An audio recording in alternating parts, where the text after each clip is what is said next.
Septian Bagaskara makin bagus, Iya. si grafiknya Ricky Kambuaya makin stabil, Egy Maulana juga seperti itu. Artinya Dewa ini membangun tim dengan baik ya. Kita kalau berkaca pada 2 musim yang lalu ketika mereka promosi gitu dibandingkan tim promosi yang lain, ini yang paling konsisten. Ya. Persis Solo di papan bawah, Ran udah entah kemana.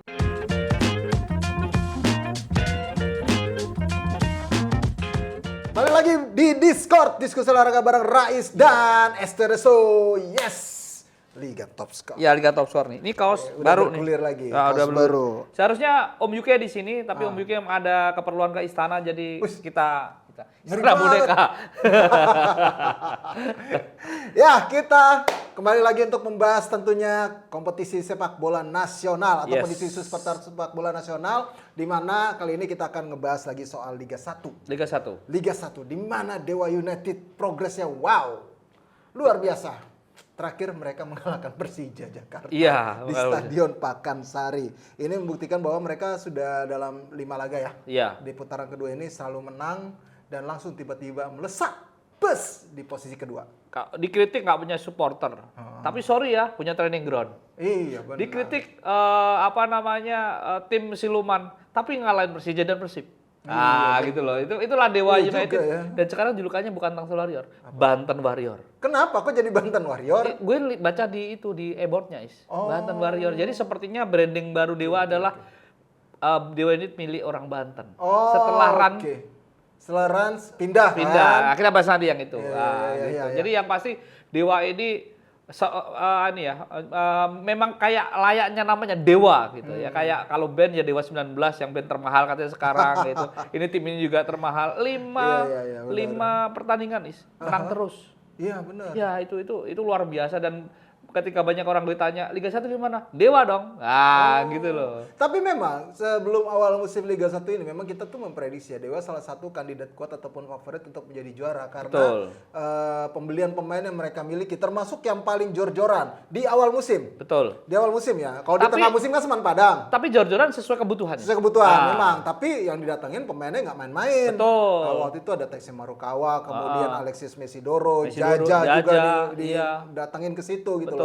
Ya tentunya ini menambah ke daya daya ledak mereka di lini depan. Betul. Alex Martin termasuk ya. Iya. Kemudian dia buang si Rossi.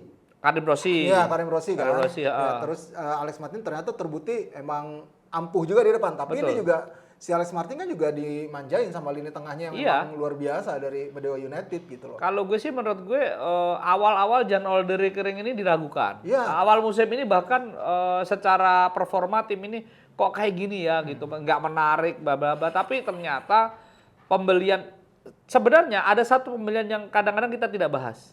Angelo Meneses. Iya, betul. Nah, ini ketika Risto Mitevski sempat absen lama, dia jadi pemain dan beberapa kali jadi man of the match di pertandingan Dewa, terutama di putaran awal putaran kedua. Artinya pembelian Angelo ini kan pembelian yang di luar radar istilahnya, yang tidak dibahas, tapi ternyata dia mampu bermain sangat baik dan lini belakang si Dewa sendiri baik. Mereka bahkan meminjamkan Agung Manan ya ke Bali, terus di pemain lokalnya juga dinaikkan. Septian Bagaskara makin bagus, si grafiknya Ricky Kambuaya makin stabil, Egy Maulana juga seperti itu. Artinya Dewa ini membangun tim dengan baik ya. Kita kalau berkaca pada 2 musim yang lalu ketika mereka promosi gitu dibandingkan tim promosi yang lain, ini yang paling konsisten. Persis Solo di papan bawah, Ran udah entah kemana. Nah, Dewa masih ada dengan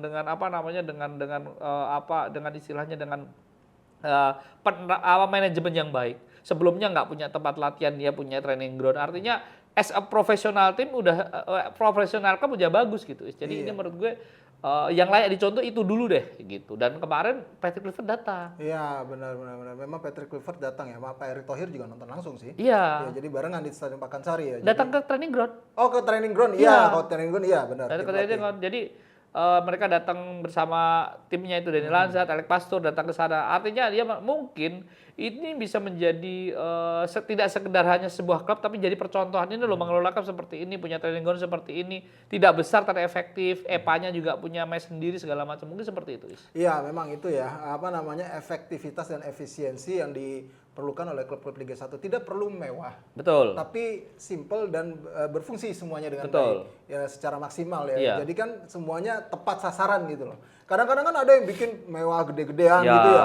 Mesnya wah kayak apa Ya. stadion misalnya Ya. ada misalnya punya proyek stadion besar Betul, gitu. ya. Tapi ternyata fungsi-fungsinya loh mesti ada perubahan lagi nih setelah ada Betul. verifikasi dari AFC gitu. Ya. Nah ini yang mesti sekarang tuh sudah mulai direduksi ya hal-hal seperti itu. Yes. Jadi membangun sesuatu itu sesuai dengan fungsinya. Jangan-jangan ini tahun pertama membangun, ngelihat, tahun kedua, tahun ketiga sekarang udah mulai prestasi. Iya. Jangan-jangan tahun keempat mulai meng-hire supporter Kok di-hire sih supporter bukan gimana maksudnya maksudnya nih? membangun image ya, brand Iya, image. iya, Ketika dia mengganti nama dengan Banten, julukan Banten Warrior menjadi milik orang Banten gitu. Mungkin kalau Tangerang masih ada Persita, ada Persikota, walaupun Persikota turun ya, tapi bisa jadi kan di Banten sendiri, Cilegon udah nggak ada klub yang di level. Perserang juga terancam turun ke Liga 4 kan dari Liga Nusantara. Artinya ada kekosongan itu dan Banten sebenarnya punya stadion bagus sih. Stadion yang representatif bagus tetapi memang belum bisa dipakai. Entah karena seperti apa saya nggak tahu atau transportasinya belum bisa. Tapi mereka sebenarnya punya Banten International Stadium yang cukup besar dan mungkin itu bisa di masa depan mungkin bisa dimaksimalkan oleh Dewa dan penonton dari sana bisa menjadi bagian dari anak Dewa. Nah, Ya, jadi itu. bukan lingkup cuma sekedar Tangsel saja tapi Banten ya. Banten. Perserang ngomong-ngomong bertahan dia. Bertahan ya? Kemarin Oh, menang sama oke. Persipasi. Oh yang itu Di laga terakhir yang sempat rame ditunda ya? iya. Oh, oke. Menang sama Persipasi 3-1 di laga terakhir. Kayaknya kemarin. minggu depan kita harus bahas detail Liga 2, Liga 3, Is. Iya, Komentatornya di sini. Liga soalnya. Nusantara. Oke, terus itu tadi Dewa United. Sekarang Persib yang masih tetap konsisten di tren positif mereka. Betul. Terakhir dengan 10 pemain mereka bisa mencuri 3 poin di kandang PSIS Semarang.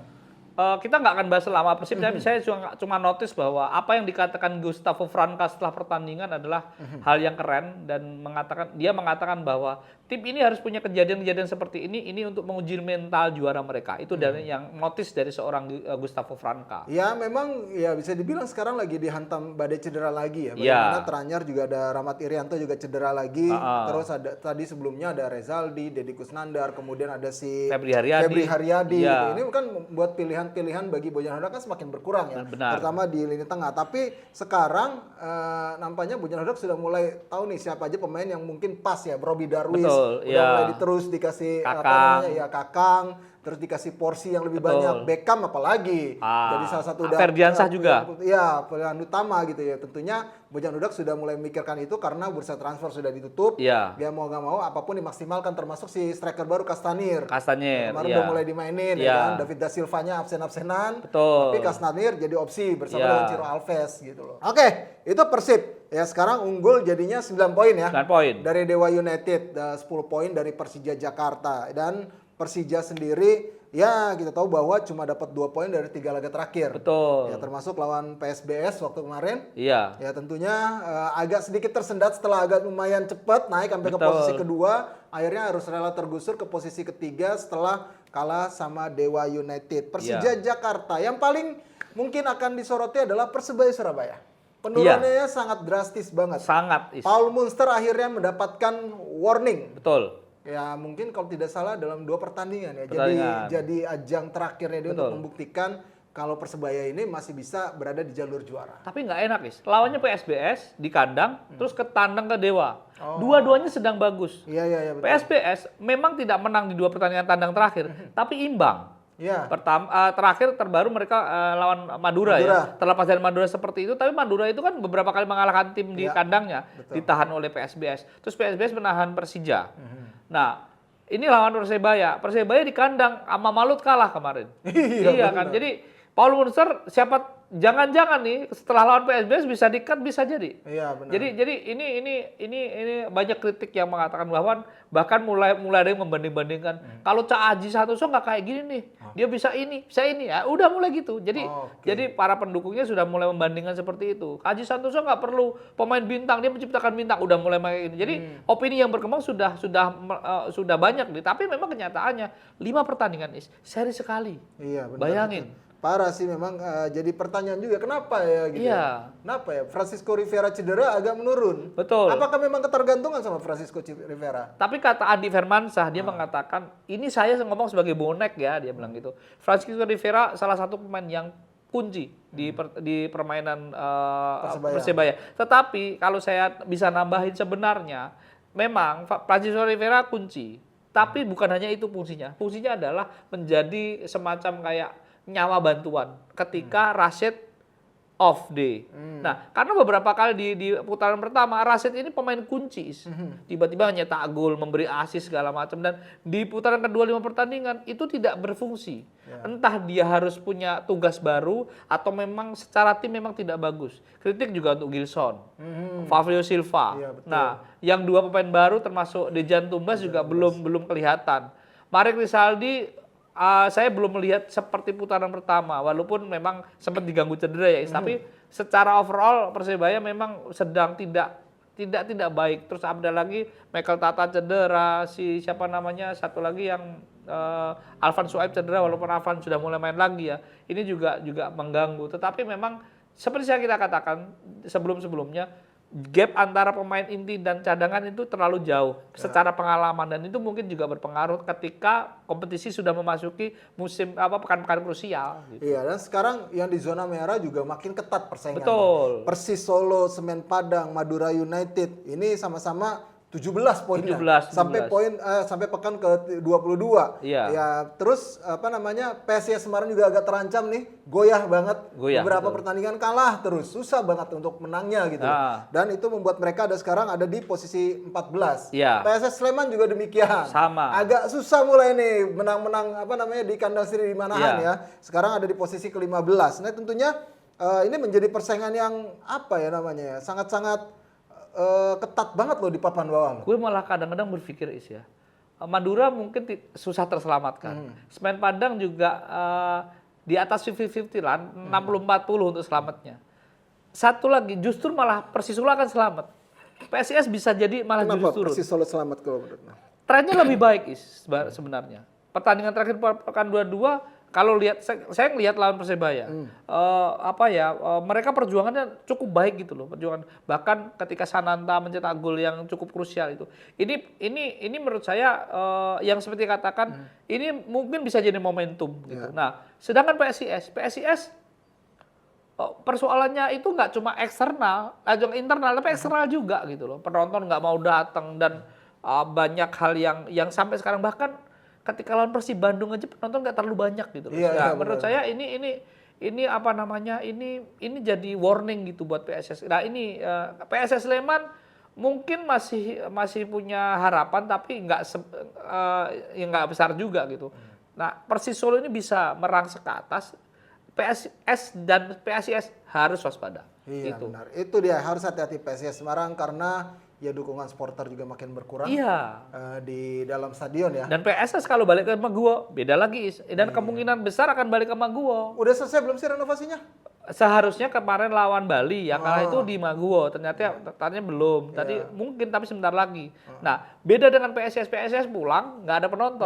Kalau PSS pulang pasti penontonnya banyak karena rindu kan. Iya benar-benar. Gitu. Ini penting ini. Iya karena hubungan supporternya dengan tim atau manajemen lagi nggak baik di PSIS Semarang ya. Ya, ini tentunya menjadi harus segera diselesaikan. Betul. Agar membuat tim lebih kondusif lagi, mungkin dukungannya akan lebih. Penonton itu memang bukan football families, tapi penonton ke-12 sih masalahnya gitu loh. Gitu. Jadi penonton itu penting untuk meningkatkan dan kemarin sempat ada video kalau nggak salah Septian David Maulana mengharapkan penonton datang segala macam. Jadi memang mungkin itu dari hati karena kalau ditonton apalagi penonton Semarang ya. Penonton Semarang itu kan kita tahu dari tahun 80-an fanatisme terus loyalitasnya luar biasa. Nah, ini menurut saya ini harus segera diselesaikan ya Pak Yoyo. Iya, itu dia pesan untuk Pak Yoyo dan kita sekarang akan membahas soal prediksi. Yes. Tadi kita udah bahas tuntas soal review dari pekan lalu, sekarang kita prediksi Semen Padang versus Persita. Karena Semen Padang nih, gue Semen Padang. Gue Persita. Persik Kediri versus Persis Solo. Persik di Kersik ya? Di Kediri. Persis gue. Oke, imbang. Terus Madura United versus Dewa United. Dewa lah. Dewa United. Terus Persebaya versus PSBS Biak. Harusnya sih Persebaya Bang. Harusnya Persebaya. Kalau seri lagi keterlaluan. Persija versus Persib. Ini dia. Kalau imbang skornya Kalau imbang skornya besar, entah 2-2 atau 3-3. Kalau menang, Persija menang tipis. Ya, Persija menang tipis. Borneo FC versus Barito Putra? Derby Papandayan ya? Iya, Papandaan. Papandaan. Di mana Is itu? Di Borneo. Wah ini suara stadion Is. Iya, Yang sempat rame Segiri. Iya. Kalau balik ke Segiri bisa menang Borneo. Iya. Kalau urusan selesai itu ya, Iya. kan sempat ramai kemarin. Nah itu. Borneo FC. PSIS Semarang versus PSM. PSM gua. Wah, kandang PSIS loh ini. Iya. Imbang. Arema FC versus PSS Sleman. Arema. Bali United versus Malut United. Bali United. Bali United juga. Oke, itu tadi prediksi kami. Dan sampaikan juga prediksi scorer di kolom komentarnya di YouTube-nya Skor Indonesia. Jangan lupa juga untuk follow sosial media dari Skor Indonesia, baik untuk X, Instagram, TikTok, Facebook, dan juga terus subscribe YouTube-nya Skor Indonesia. Kita juga masih ada di Noise. Dan kalau teman-teman butuh informasi menambah khasanah info olahraga yang jempolan ada di skor.id, ada juga di situ skor spesial buat Anda. Oke? Jadi dengan demikian, gue Resat Nan. SRS tuh. Sampai jumpa lagi.